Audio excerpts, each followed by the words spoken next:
평범한 사람들의 특별한 힘김벼라. 맡은 자리를 진심으로 받들고 성실히 일상을 지키는 사람들. 그들이 침묵 속에 지켜보다. 등을 돌릴 때 세상은 바뀐다. 다시 환절기다. 꽃 진자리에 초록이 무성하고 서늘하지도 뜨겁지도 않은 바람이 분다. 어제와 다르지 않은 오늘, 그 익숙한 풍경 속을 아무도 주목하지 않는 얼굴들이 스쳐 지나간다. 출퇴근길 대중교통과 일터와 거리에서 마주치는 평범하고 조용한 존재.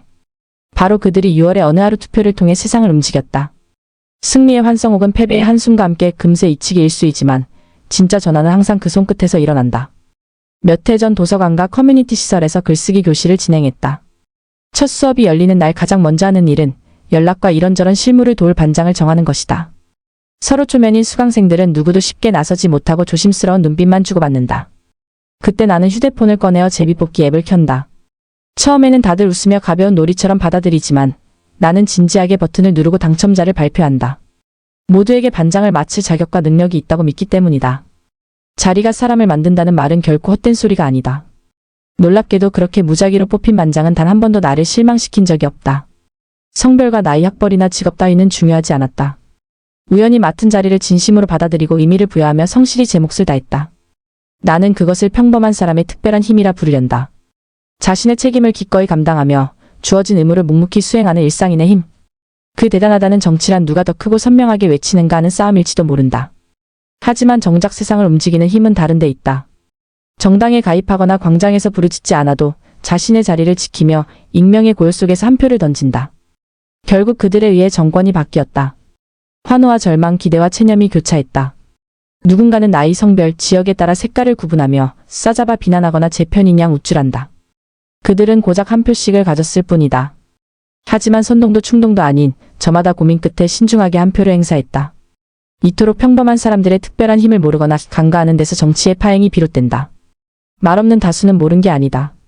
수차례 반복된 탄핵 시도와 방탄 입법, 정의를 가장한 위선과 폭주를 똑똑히 지켜보았다. 다만 분노를 터뜨리는 대신 시간의 법칙에 기대었고 직접 목소리를 내는 대신 법과 제도의 힘을 믿었다.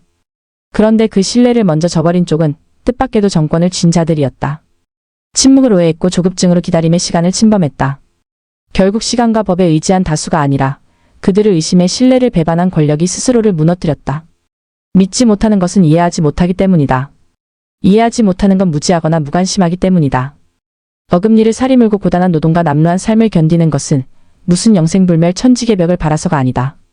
가족과 일, 지리멸렬한 일상이나마 무사히 지키면서 범죄자는 감옥에 가고 피해자는 구제받는 순리의 실현을 보고 싶었을 뿐이다. 잠깐 동안 그걸 깨뜨린 것이 그다지도 큰 죄냐고 묻는다면 갈 길이 멀다. 무시를 넘어 모욕당한 분노를 모른다는 건 그만큼 민심과 동떨어져 있다는 증거와 다름없다. 계절은 머무르지 않는다. 초록이 붉어지고 시들어 떨어지는 것처럼 변화는 늘 조용히 그러나 분명히 다가온다. 지금은 공수가 바뀌었을지언정 여야에 달리 해당하는 이치가 아니다. 묵묵히 침묵 속에서 지켜보던 이들이 등을 돌리는 순간 세상은 바뀐다. 대의와 이념, 전략과 선전보다 중요한 것은 특별한 힘을 지닌 평범한 이들이 이 모두를 지켜보고 있다는 사실을 잊지 않는 일이다. 소통의 불협화음, 읽고 이해하는 힘이 필요하다. 이젠 감 잡았지? 는 과일을 잡았냐고 묻는 게 아니다. 조짐이 보인다는 누굴 조진다는 게 아니다. 사생대회는 죽고 사는 대회가 아니고 유선상으로 연락바람은 유선상 씨에게 연락하라는 얘기가 아니다. 본래 의미는 다들 아시리라 믿는다. 문해력 논란은 2024년 한국 사회의 최대 이슈 가운데 하나다. 문해는 문자로 된 기록을 읽고 거기에 담긴 정보를 이해하는 능력이다. 문해한 정도를 문해력이라고 한다. 문해력 파장의 대표 사례는 많이 들어보셨을 터. 모 웹툰 작가가 사인회 관련 안내문을 올렸다. 심심한 사과를 전합니다. 잇따라 댓글이 달렸다. 지루한 사과 왜 함? 재미없는 사과 따위. 하지 말라고. 심심하는 지루하고 따분하다는 정의 외에 매우 깊고 간절하다는 의미도 있다. 어느 개그 유튜브가 사이트에 공고를 올렸다. 모집 인원 0명. 줄줄이 댓글이 붙었다. 0명 뽑는데 공지 왜 올림? 장난하냐? 0명은 한 자릿수 인원을 모집한다는 뜻이다. 월요일을 임시 공휴일로 지정했다. 토, 일, 월 사흘간 연휴를 즐길 수 있습니다. 항해 댓글이 올라왔다. 4일이 아니라 3일 아님? 3일을 왜 사흘이라고 씀? 사흘을 4일로 오해하거나 숫자로 표기하면 될 걸 굳이 그런 단어를 써야 하느냐는 불만이었다. 사흘은 3일의 순우리말 표현이다. 금일 오늘을 금요일로, 중식 점심을 중국 음식으로, 10분 충분히 일 10분으로, 고지식 융통성이 없다는 순우리말을 높은 높을 꽃지식으로, 가재 임시 제몽을 갑각류로. 착각한다는 사례가 곳곳에서 쏟아져 나오고 있다. 병원이나 약국에서 처방된 투약 설명서를 파악하지 못하거나 보험 규정을 해석하지 못하는 등 생활에서 불편을 겪는 사람들도 점점 늘고 있다고 한다. 학생들의 문해력 실태를 다룬 방송이 있었지만 비단 학교에 국한되지 않는다. 많은 성인이 글을 읽는데 어려움을 겪는다는 사실은 통계로도 확인할 수 있다. 국가평생교육진흥원이 발표한 제3차 성인문해 능력 조사 2021에 따르면 일상에 필요한 문해력을 갖추지 못한 수준 1초 등 1, 2학년은 4.5%, 기본적인 읽기와 쓰기, 계산 등은 가능하지만 활용이 미흡한 수준 2초 등 36학년은 4.2%다. 전체 성인의 8.7%가 한국어의 뜻과 맥락을 제대로 짚지 못한다는 것이다. 소통의 불협화음이다. 무라타 사야카의 소설 컬처쇼크에는 균일의 세계에 사는 부녀가 나온다. 아버지는 심하게 스트레스를 받은 날이면 더더욱 예민해져서 똑같은 빌딩, 똑같은 광경, 똑같은 음식. 균일은 이제 질렸어. 라고 소리 지른다. 반면 나는 나란한 치아처럼 동일한 광경이 아름답다고 생각한다. 아버지를 따라 옛 도시인 컬처쇼크에 온 아이는 한밤중 몰래 호텔에서 나왔다가 화려한 옷을 입은 노파를 만난다.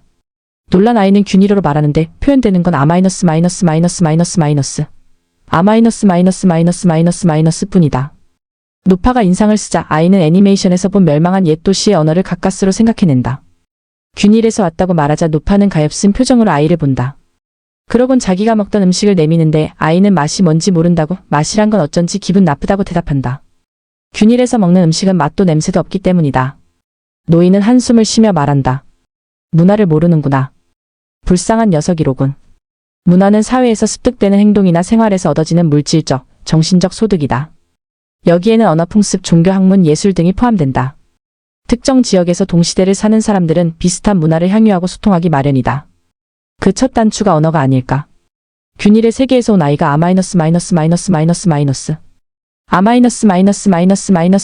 를 언어로 인식하는 건 오감을 표현할 기회도 감정을 드러낼 기회도 없어서였다. 그 세계에서는 똑같은 얼굴, 똑같은 말씨, 똑같은 교육을 당연하게 여겼다. 다름을 읽어낼 수 없는 사회에서는 소통이 무의미하다. 격변하는 현대사회에서는 다양성의 인정이 필요불가결하다. 사회가 다방면으로 변화하고 확장됨에 따라 문해력의 범위도 확대되고 있다. 텍스트를 넘어 영상, 춤, 음악, 키오스크까지 다수의 콘텐츠를 접하고 표현하는 능력까지 문해력의 범주에 속한다. 사회, 문화뿐 아니라 심리 영역에서도 읽고 이해하는 힘은 중요하다. 지금은 금일과 중식, 10분이지만 앞으로 어떤 단어가 불협화음의 불씨로 떠오를지 모른다. 문해력 저하 원인에 관한 일각의 분석은 이렇다. 독서 부족, 스마트폰 과다 사용, 유튜브 및 쇼폼 중독, 한자 공부 경시의 폐해 등등. 어른 아이 할 것 없이 짧고 자극적인 단어에 도취돼 있고 점점 자기 표현 기회를 잃고 있다고 전문가들은 지적한다. 어떻게 이 위기를 헤쳐나갈 수 있을까? 가장 쉬운 방법은 책 읽기다. 책은 처음, 중간, 끝이 있고 발단부터 결말까지의 모든 과정이 들어있다. 흐름을 파악하며 한 세계를 만나기에 더없이 적당한 매체다. 세상에 대한 넓은 시야와 비판적 사고를 기르고 합리적인 대안을 모색하기에 독서만큼 효율적인 건 없다. 타인의 삶을 간접 경험하며 자신의 관점을 돌아보고 자기 성찰의 계기를 마련할 수도 있다. 몰라서 안 하는 게 아닐 것이다.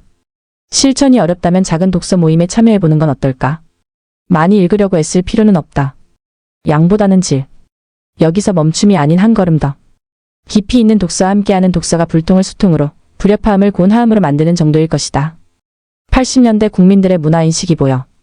우리 전통문화의 전승발전이라는 측면으로 봤을 때 지난 60년대 및 70년대에 비교하여 보면 80년대에 들어서 현저하게 차이가 있다고 느끼는 것은 우리 문화의 저변에 흐르는 전통문화에 대한 온 국민의 새로운 인식의 환산이다 할 수 있다. 전통문화의 전승발전을 위한 지창이 이전에 없었던 것은 아니다. 60년대 70년대에도 이런 지창은 고조되어 있었지만 그것이 지도층이나 국민들이 전통문화 전승발전 위한 행위에 대한 당위성의 긍정에 그치는 경우가 많았고 실제 말과 행위에 피리가 있었다. 80년대에 들어서 전통문화에 대한 인식은 다른 양상을 띠기 시작하였다. 국력의 신장에 따라 우리는 중진국으로 발판을 굳히고 선진국의 대열을 향하여 매진하고 있지만 자주문화의 선진화가 없이는 진정한 선진국이 될 수 없는 것이고 또 자주문화는 전통문화의 바탕을 두고 세계문화 속에 오늘의 한국문화를 창조하는 것일진데 이를 위해서는 관념적인 이념의 지창에 머무는 것이 아니고 전통문화와 세계문화의 균형 있는 체득이 선행되어야 한다는 것이다. 편협한 복고주의로 말미암은 외래문화의 배격이라든가 외래문화의 맹목적 추종에 따른 전통문화의 멸시와 같은 문화의 불균형에서 벗어나 전통문화와 세계문화의 균형 있는 조화된 문화의 체득 속에 오늘의 자주문화, 창조행위가 바람직하게 이루어질 수 있다는 국민들의 자각이 일어나고 있다는 것이다. 86 아시안게임에서 성화봉송, 개폐회식, 문화축전 등 많은 문화행사에서 수많은 전통민속 노린 전통공연 예술이 공연되었고 또 전통문화를 소재로 한 음악 무용, 연극 분야의 많은 창작물이 공연된 것도 이러한 자주문화 창조의식에 대한 국민적 자각이라 할 수 있다. 그러나 문화의 체득은 이념이나 구호로 쉽게 이루어지는 것이 아니고 장기간의 실제적인 문화학습으로 이루어진다. 이번 86 아시안게임의 성공은 우리 국민들에게 여러 가지 많은 성취감을 불러일으켰고 이것이 국민적 자긍심을 심어주고 있지만 자주 문화창조의 측면에서 볼 때 균형 있는 문화 축적이 절실한 것이었고 이를 성취하기 위해서는 국민들의 균형 있는 문화학습을 요구하고 있는 것이다. 그러나 실제 우리 국민들의 문화적 불균형은 외래문화의 미흡에 있다기보다는 오히려 전통문화의 미흡에 있는 것이라는 생각이다. 80년대에 국민들의 전통문화에 대한 새로운 인식을 갖게 된 것은 이와 같은 전통문화의 가치인식뿐만 학습을 통한 체득으로 문화적 불균형을 극복해야 한다는 자각이다. 86 아시안게임 문화행사 가운데 국민들이 가장 많이 참가한 것이 성화봉송축제, 서울놀이마당 전통예술공연, 국립국악원 국악의 향연과 같은 공연이었었던 것이라든지 여러 곳에서 개최하는 문화강좌에서 박물관대학, 서예, 묵화, 국악실기, 탈춤실기, 전통무용실기와 같이 전통문화 분야의 강좌에 맡은 국민들이 참가하는 것이라든지 전국민속예술경연대회, 각도 지방 민속예술경연대회, 향토축제에서 국민들의 호응이 컸던 것이 이를 증명하고 있다. 이런 국민들의 균형 있고 조화된 문학의 인식과 체득을 위해서 제2세 국민교육에 현명한 배려가 있었던 점, 예술의 전당을 비롯하여 지역마다 문화예술센터와 또 문화발전연구소와 같은 문화예술자료센터를 설립하고 있는 점, KBS 국악관현악단, 광주시립국악관현악단과 같은 전통예술 공연을 위한 단체를 창단한 점은 참으로 고무적인 일이다. 우리는 이런 그릇을 훌륭하게 활용하는 지혜를 가져야 할 것이다. 이를테면 제2세 국민을 교육하는 교육대학에서는 피아노와 대생 실기의 의무화에 그치지 말고 가야금과 수묵화 실기의 의무화까지 확대한다든가 지역마다 세워지는 문화센터에는 향토 전통문화 학습기구를 부설한다든지 전통예술 공연이 특수단체에 한정하지 않고 국민들이 스스로 학습하여 공연하도록 하고 이들 향토예술 공연을 위한 마당놀이 공연장이 지역마다 있어 주민들의 자발적인 참여에 주도하도록 한다든지 각 지역의 문화센터에 전통문화 자료실, 박물관을 구비하도록 하는 것이다. 전통문화와 세계문화의 균형 있는 국민들의 문화체득은 80년대 자주문화 창조의 밑거름이라 할 것이다. 예술의 효용성에 관한 생각기 면접. 창작활동을 시작하고 예술이 무엇인지 알아보려 할수록 내가 모르는 것이 너무 많다는 것을 느낀다. 이 기록이 쌓여 내가 예술가로서 성장하는 여정을 보여주었으면 한다. 내가 할 일은 나의 생각과 작업이 편협한 것, 혹은 실패한 것이 될 거라는 두려움은 내려놓고 사람들에게 솔직하게 드러내는 것이다. 작업을 하면서 이어지는 여러 활동들을 통해 도움이 될 피드백과 영감, 자극을 받고 싶다. 처음 문화 매거진에 글을 쓰기로 했을 때 작업자로서 어떤 글을 쓸 것인가에 대한 고민은 내 글의 효용성에 관한 것이었다. 어떤 내용을 어떤 말하기의 방법으로 전달해야 하는가에 대한 생각은 곧 내가 예술가로서 어떤 위치에 있는지, 지식이 얼마나 해박한가에 대한 자문으로 이어졌다. 비약하자면 내가 원했던 일이었으나 마치 입시생이 대학 생활에 대해 말해야 할 것 같은 압박감을 스스로 받았다. 지나친 겸손과 자기 작업에 대한 비하는 피하려고 하지만 그것은 이성이 지시하는 행동 지침일 뿐이었다. 반사적으로 반응하는 솔직한 심정으로는 내가 아직 예술가인지 아닌지조차 잘 모르겠다는 것. 아니 그보다는 내가 하고 있는 작품이 좋은 평가를 받을 수 있는 것인지, 그럴 가능성을 가지고 있는 것인지에 대한 확신이 더 필요했다. 작업에 대한 부족한 확신은 서두에서 말했던 글쓰기의 효용성에 대해 고민했던 것과도 맥락이 이어진다고 볼 수 있겠다.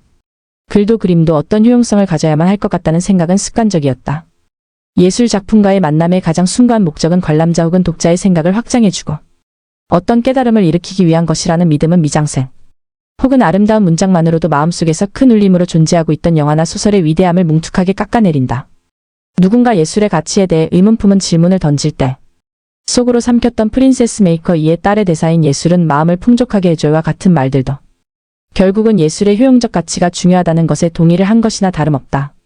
수전 손택은 해석에 반대한다 해서 예술 작품을 예술 작품으로 만난다는 것은 특정한 경험을 얻는 것이며 해답을 듣는 일이 아니라고 말한다. 예술은 무언가에 관한 것만이 아니라 그 자체로 무언가이며 세상에 관해 말해주는 텍스트나 논평이 아니라 세상 속에 존재하는 것이라고. 또한 예술이 줄 수 있는 도덕적 쾌감이자 역할은 우리의 의식에 지적인 희열을 주는 것이라고. 하지만 예술이 지나친 도덕적 불쾌감을 주는 경우에는 그것을 어떻게 받아들여야 하는지에 대한 태도는 여전히 어떤 쪽으로도 확신이 들지 않는다. 끔찍하게 아름다운 장면이나 문장을 들이밀면서 감당 가능하기에 버거운 불쾌한 이야기를 펼쳐놓을 때 그들이 헤집어놓은 마음을 차곡차곡 정리하며 오래도록 곱씹어본다. 예를 하나 들면 영화 은밀한 가족 감독 알렉산드로스 아브라나스가 그렇다. 이것은 좋은 이야기일까 불필요한 이야기일까? 이런 이야기는 영화로서 다루어졌을 때 더 가치가 있을까? 아니면 고발 목적을 가진 다큐멘터리 형식이어야 했을까? 반면 사람들에게 스스럼없이 작품에 대한 애정을 드러낼 수 있는 이야기들도 존재한다. 내게 있어서 그런 이야기들로는 판의 미로, 렛미인, 경계선 정도가 있다. 공통점을 생각해보면 아름다운 장면들과 공포의 속성이 혼재되어 있다는 것이겠다. 그리고 끔찍하게 불쾌한 속성, 감당하기 힘든 속성은 비현실적 존재와 세계 속으로 그 짐을 떠맡긴다. 그러기에 도덕적 불쾌감은 신비로운 속성을 얻어 다른 것으로 변화한다. 받아들일 수 있는 아름다움으로 존재할 수 있다. 다시 처음으로 돌아가서 나는 작업자로서 어떤 글을 쓸 것인가에 대한 결론을 이렇게 정리했다. 구체적인 독자는 상상하지 말 것. 나의 이야기를 진심을 담아서 기왕이면 아름다운 문장으로 재밌게 쓰도록 노력할 것. 무엇보다 글은 반드시 나를 위한 것일 것. 창작 활동을 시작하고 예술이 무엇인지 알아보려 할수록 내가 모르는 것이 너무 많다는 것을 느낀다. 이 기록이 쌓여 내가 예술가로서 성장하는 여정을 보여주었으면 한다. 내가 할 일은 나의 생각과 작업이 편협한 것, 혹은 실패한 것이 될 거라는 두려움은 내려놓고 사람들에게 솔직하게 드러내는 것이다. 작업을 하면서 이어지는 여러 활동들을 통해 도움이 될 피드백과 영감, 자극을 받고 싶다. 그렇게 성장하고 싶다.